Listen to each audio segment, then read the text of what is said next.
I'm Stephen Wilcox, and today I'm going to be talking about one of my favorite new teaching tools, the iPad and the iPad Pencil. Now, admittedly, these have been around for a while, but there's good reasons why I want to talk about it now, and hopefully this will give you some ideas. So I'm going to give a little intro, and then we'll get right into the iPad. Okay. So this is under the improvise portion of the conference, but again, this is intended to give you some ideas on things that you can do yourself. Okay, so what I want to discuss, I want to talk about why I want to talk about this now. Why all of a sudden is iPad my favorite new tool? Because it's certainly been around for a while. I'm going to talk about iPad screen recording. And I'm going to talk about it in two ways. I'm going to talk about it with the QuickTime player, and I'm going to talk about it with the iPad Control Center. So those are two ways. One is recording on your computer, and one is recording on the iPad itself. And I'm going to demo the iPad's Pencil, the Apple Pencil, and I'm going to show you how to annotate images or annotate files or even annotate presentations that you might be making. And then I'm going to put it all together. I'm going to show you how to use it and how I've used it to make quick videos to give student feedback and to use it as a whiteboard, but a more focused whiteboard than you can get normally in Zoom. So let's talk about a couple of those things.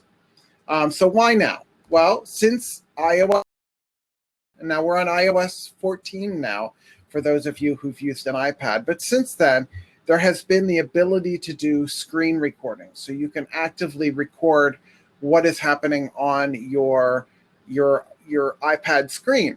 And they don't advertise this.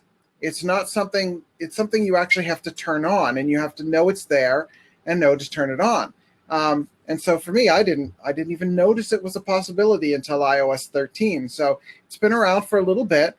I'm going to show you how to turn it on. And since Yosemite, there's been QuickTime integration. So if you're a Mac user, you can actually put what's on your iPad on your screen, which is super helpful if you want to do a screen recording or a presentation, or if you want to, do this during a live class. Now, if you're not a Mac user, don't worry about it. You can still use the iPad. You can still use the recording capabilities. And here's maybe the biggest reason why it's important now. In the past, you could only use the iPencil with the iPad Pro.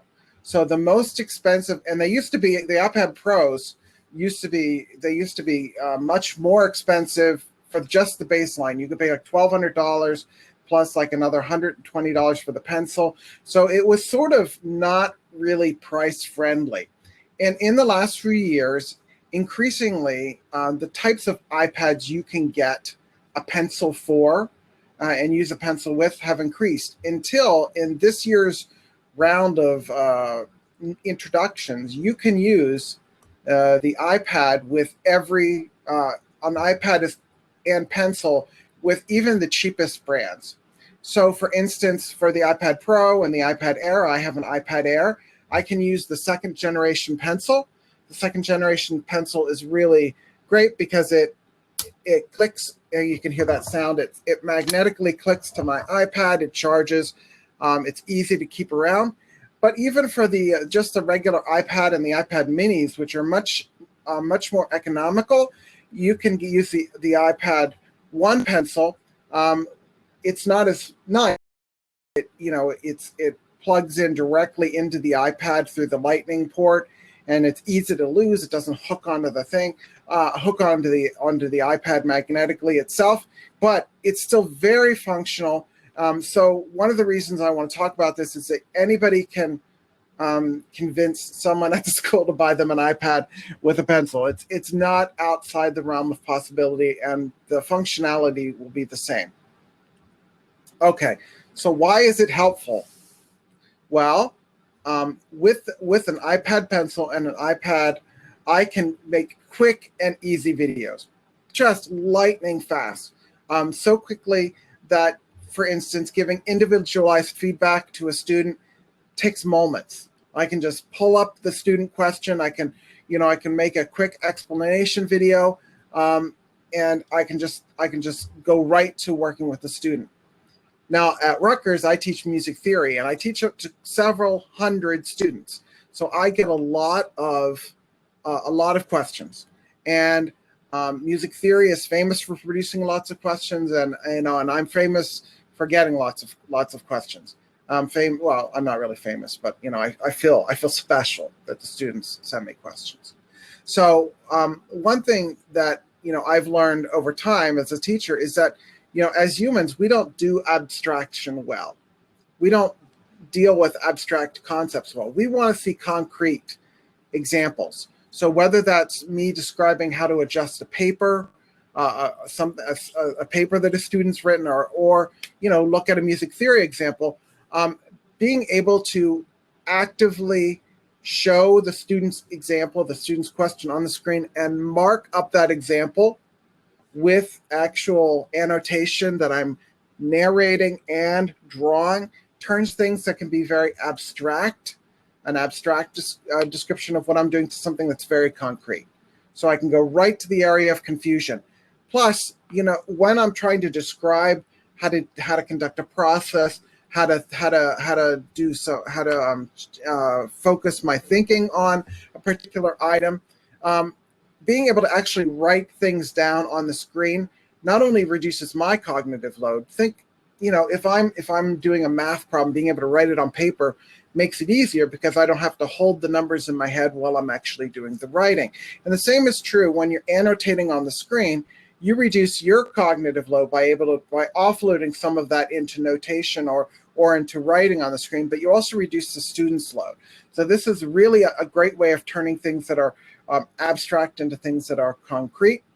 And lastly, this is also a great way to share the expert thought process. One of the most important things that we can do as subject matter experts or as instructors in any field is to talk about how we think about whatever's happening. So I can show a case study. I can show a case study on my screen. I can go through a PDF document and I can mark that case study up. I can go, okay, here's the methodology part, and here's the research question, and I can highlight those areas, and or I could highlight a close reading. All right, here's where Socrates is talking to Meno, and here's look at this question here. I can mark up a reading of a text, or I can visually mark up an artistic image or a math problem or a bit of computer code. All of these things are very possible. But as the expert, not only can I mark it, but I can talk about my thought process as I'm marking it, and it's very valuable. Okay, I'm not going to reiterate that. So what I'm going to do now is I'm going to actually show you how to set up your iPad, and I'm going to do that first by going through because of the necessity of this, the way I'm going to be presenting, I'm going to share my iPad on my screen and then share my screen with you all. So what I'm going to do first is I'm going to set up my iPad with QuickTime Player. And I'm going to show you, just describe what I'm going to do so that when I actually do it, you'll be able to, you may not see the actual action happening. So I'm going to tell you what I'm going to do. Under QuickTime Player, and this is if you have a Mac. If you don't, you can still use all the iPad things I'm going to show you. But under QuickTime Player, if you go to New Movie Recording, and you have to have, again, Yosemite, iOS 10, but New Movie Recording, and then there's a little, you can see the down arrow. There's a little, what is that thing? It's a little check mark thing, and you can pull it down, and I'm going to select as my camera the iPad that I'm going to use. Now that the camera is not is actually what's on your screen, not an actual camera. So I'm going to go ahead and do that. So I'm going to switch off of my PowerPoint, and I'm back temporarily on the screen here. Yep, and I'm going to share my iPad. So I've previously gone through QuickTime. I've selected New Movie. I've selected the camera to be the iPad. So can everybody see my iPad? My stretched iPad. It's stretching to fill the screen. Hopefully everyone can see it. Okay, good. All right, so I'm going to first of all show you how to set up your iPad, because as I said, it is not set up by default to do this. And if there's any way to get my picture out of the top corner, because I need the top corner to be showing there, you can switch me to the other corner maybe.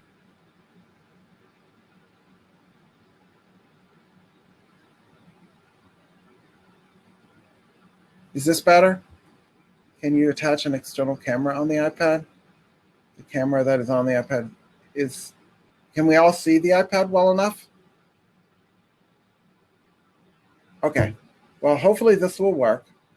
But what I'm gonna do, I'm gonna go down here, and I've kind of laid out my apps that I wanna show you. Oh, I better hurry. So I'm going to go down here to the iPad, and right here under General, I'm going to go down one more. Well, first of all, under General, if I go About, I can see what version of software I'm using. So right now, software version 14.4, and you just want at least iOS 11. But here under Control Panel, I've already got it here as screen recording. But usually this is turned off, and you'll find it down below. So you hit plus, screen recording, and now screen recording has been added to your control panel. So if I just sweep up, I can go back to my home screen. Now the control panel is a little tricky to find. If you just put your finger over where it shows your percent charged and pull down, you'll get your control panel. And if you hold the screen record down right here, it looks like a little record button, you'll have the option to start recording. Actually, see how it says some options here? I can once I hit start recording, it'll save to my photos, which is where I put it. But I just want to point out, since I have 10 minutes left and I'm talking reasonably slowly, there's also Zoom. So if I log into Zoom on my account, I can start broadcasting. So if you're in class, you can broadcast directly into Zoom. But I'm going to pick up the pace a little bit. All right, so I'm just going to start recording. I'm going to save to my photos, and I want to make sure my microphone is on. And so when I want to do this, when I want to make a video, I'll hit start recording, which I can't do because I'm on air now, but I'm going to hit start recording, and then I'm going to go on. So that will start your video recording, and you'll see a little red dot up in the top corner, and then you'll know that you're recording. So just pretend that I'm recording, and what I'm going to show you is a couple ways of dealing with questions. So, for instance, I have some images that students have sent to me in my email, and if I was recording, I could just grab this image, and I'm going to open it. What I'm going to do is I'm going to save it to my files. And so I've opened an image a student has sent me. I've saved it in my file. So when I'm ready to record, I can just go to my files and open up that image. And I can grab my pencil. Now, if I'm recording, I can say, okay, so here's the one you had trouble with. Here I've given you 6/16 notes. You can pick different colors. And I've asked you for a subdivision for 6/16 notes. Now, a division is dividing by two, and the subdivision would be a division by 4. And so I can go through and describe how they should approach this. Now, I won't actually do that in this instance because I don't want to take too much time to do that, but I can record myself describing how they go through the individual problem. And when I'm done, I hit stop recording, and I have a little video which I can show for that, so you can get that whole process. And then the video will be in my camera app, and I can go to YouTube, and you should all have access to a YouTube account through your school account, through your school Gmail account, or you can just make a Gmail account. But I can find that video. For instance, I can hit plus. I can give it access to my photos.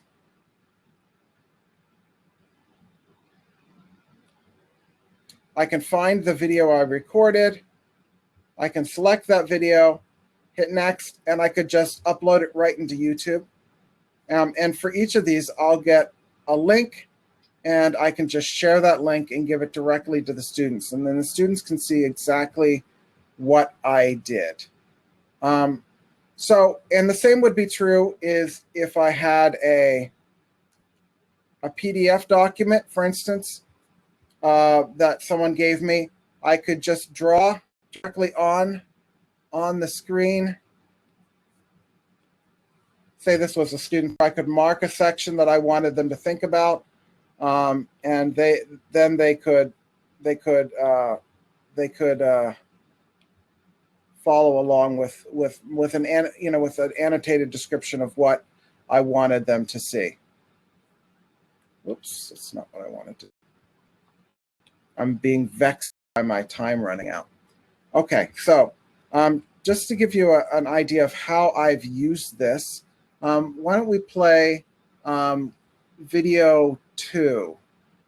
So in video 2, I've given a composition lesson over Zoom with my 12-year-old student, and I've had to make do with the fact that we're not in the same place. Clear out the beginning a little bit. And decide, I think this works better, faster, and softer. And you can build up to setting up this, which is the most dramatic part. Da-da-da-da-dum, ba-da-da-da-dum, ba-da-da-da-dum. Then these sforzandos really work better, and I think that's what your instinct was telling you. So if the cello,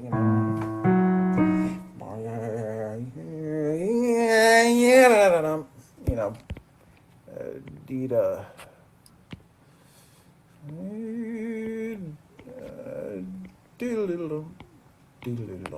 a little down bow,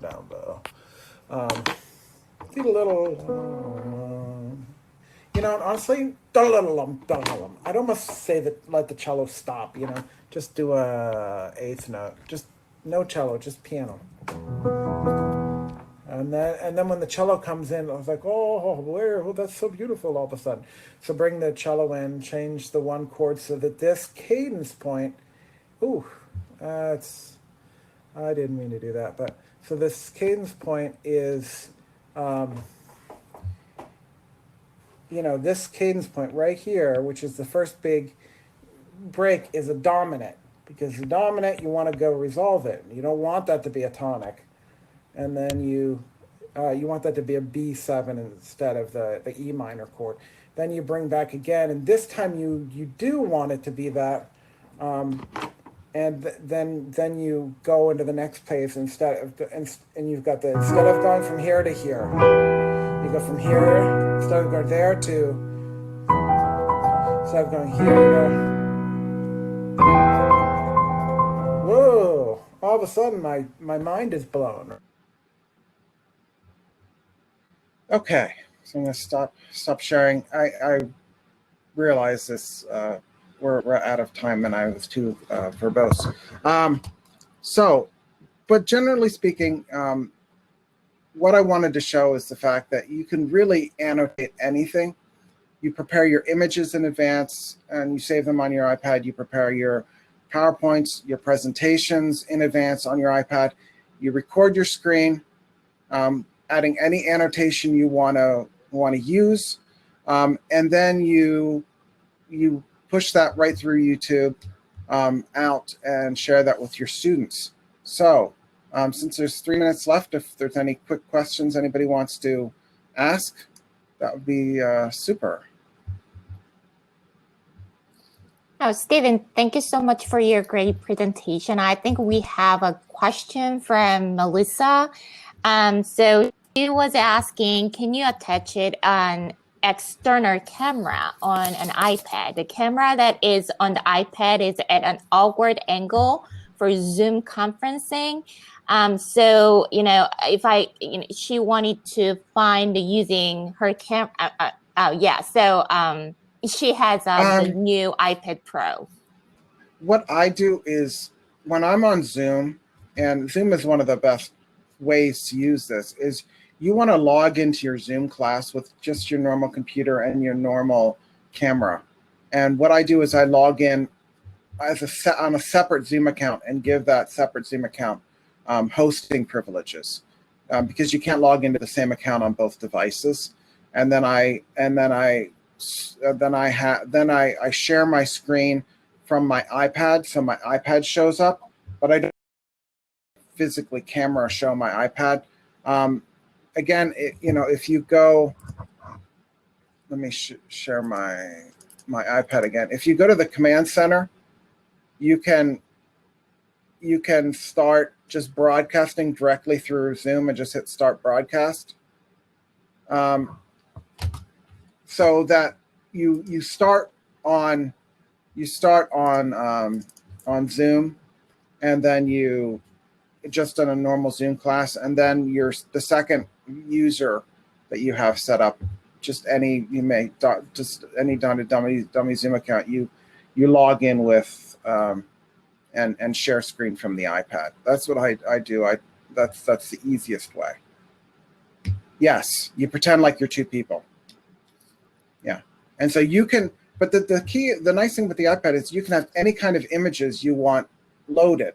So unlike the whiteboard that comes with Zoom, I can take an image, of the Last Supper by Da Vinci, and I can mark, the linear perspective lines on the screen on the image, because I have the image ready, and you don't have to kind of load all of that or try to make all of that work in Zoom. It's just right there. You just mark it up. Yes, it's much more effective than just a desktop, and you just have to have the files ready on your computer that you want to mark. And I put them in the notes. I guess I should have taken the 50 minutes, but the 50-minute slot. But you put them in the Notes app, because the Notes app lets you mark up anything with a pencil. So you make a new note, you put the image inside the note, and you mark it up. So this is super quick. You make those videos for students. You send them off, and all done. Yeah, I know. Okay, so I am recording a video, and just to show you again, I pull down from the top, and I can get my command center showing up here, and I can select the start recording, and I can pick where I want that recording to go. I'm just going to put it in photos because that's easiest. So once you're done filming your presentation, you can go to the little red button here and a dial now. And once you completely stop it, it will put the completed video in your camera feed. Hello class, welcome to the review for Unit 2 on rhythm and beat. Now, this unit is particularly difficult, so it's important that the review I do is comprehensive and covers all the details. But unfortunately, I will not be able to stream this live. So what I'm going to do is I'm going to record the normal review session and go through all the materials, and I'm going to post it in Piazza.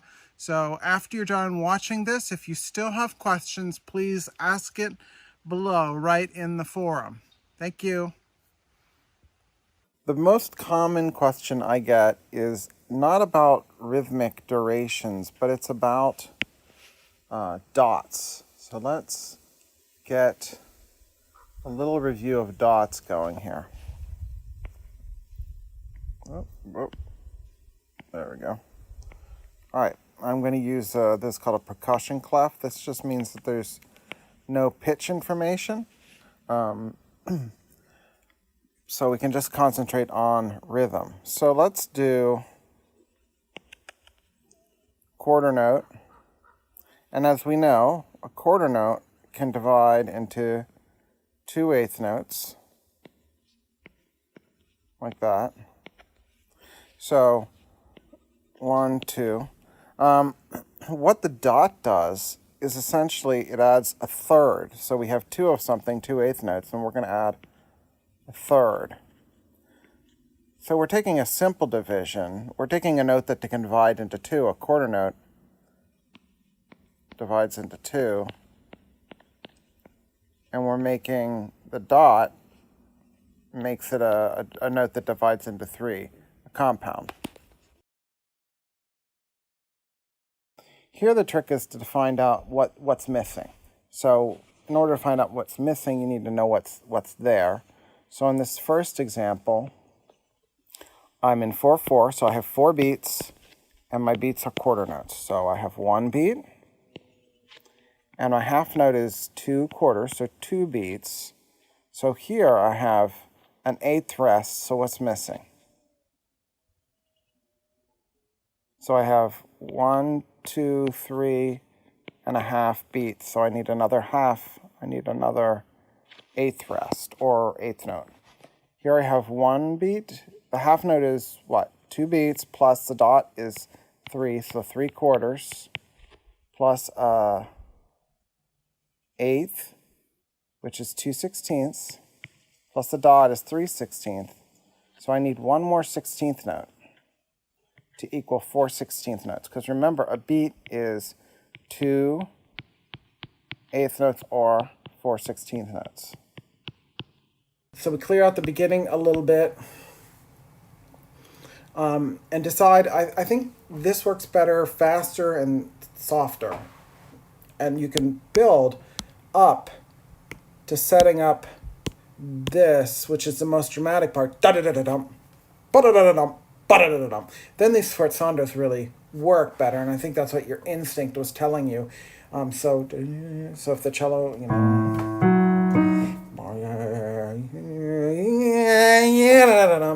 know, D-da,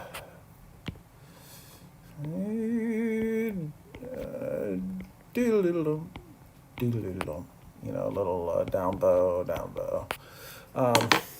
doodle-doodle, you know, and honestly, I'd almost say that let the cello stop, you know, just do a 8th note, just no cello, just piano.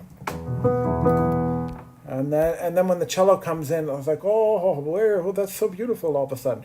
So bring the cello in, change the 1 chord so that this cadence point, I didn't mean to do that, but so this cadence point is, you know, this cadence point right here, which is the first big break, is a dominant. Because the dominant, you want to go resolve it. You don't want that to be a tonic. And then you want that to be a B7 instead of the E minor chord. Then you bring back again, and this time you do want it to be that. And then you go into the next place and you've got instead of going from here to here, you go from here, instead of going there to, instead of going here, you go, whoa, all of a sudden my mind is blown, right? So let me go through what you've got here, and you're pretty close. And there's a lot of things you're doing really well, but I want to make some general observations. First of all, you seem to be in C minor, which is a fine key to be in, if it's got enough flats.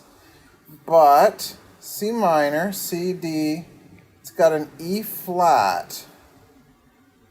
And you've got a bunch of D sharps. See how you go D sharp, D natural, D sharp. It needs to be just E flat. So that first bar would look like C, D, E flat, D, like that.